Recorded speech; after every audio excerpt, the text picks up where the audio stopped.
গান্ধীজির নীতির সঙ্গে দ্বিমত পোষণ করেন এবং সশস্ত্র সংগ্রামের পক্ষে অবস্থান নেন। 1939 সালে ভারতীয় জাতীয় কংগ্রেসের সভাপতি নির্বাচিত হওয়ার পর তিনি কংগ্রেসের মধ্যে মতপার্থক্যের কারণে পদত্যাগ করেন এবং ফরওয়ার্ড ব্লক নামে একটি দল প্রতিষ্ঠা করেন।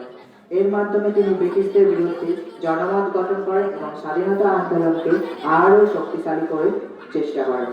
আজাদী ফৌজ এবং সশস্ত্র সংগ্রাম।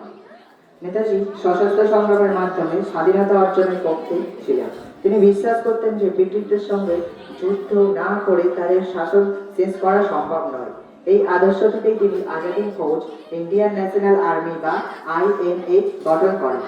1943 সালে জাপানের সাহায্যে তিনি আজাদ হিন্দ সরকার গঠন করেন এবং সশস্ত্র সংগ্রামের মাধ্যমে ভারতকে স্বাধীন করার লক্ষ্যে কাজ করেন। আজাদ হিন্দ ফৌজের সদস্যরা ভারতের অভ্যন্তরে প্রবেশ করে ব্রিটিশ সৈন্যবাহিনীর বিরুদ্ধে লড়াই করেন। যদিও এই সংগ্রামে শেষ পর্যন্ত সফল হয়নি, তবুও এটি ভারতের মধ্যে স্বাধীনতার আকাঙ্ক্ষাকে আরো প্রবল করে তোলে। দেশপ্রেম ও আত্মত্যাগ। নেতাজি সুভাষচন্দ্র বসু দেশপ্রেম ও আত্মত্যাগ ভারতের স্বাধীনতা আন্দোলনকে নতুন দিশা দিয়েছিল। তার জনপ্রিয় স্লোগানটি হলো, তোমরা আমাকে রক্ত দাও, আমি তোমাদের স্বাধীনতা দেবো, আজও ভারতীয়দের প্রেরণা যোগায়। তিনি শুধু একজন সংগ্রামী নন, বরং এক অসীম অনুপ্রেরণার প্রতীক। নেতাজি সুভাষচন্দ্র বসু ছিলেন স্বাধীনতা আন্দোলনের এক উজ্জ্বলতম নক্ষত্র।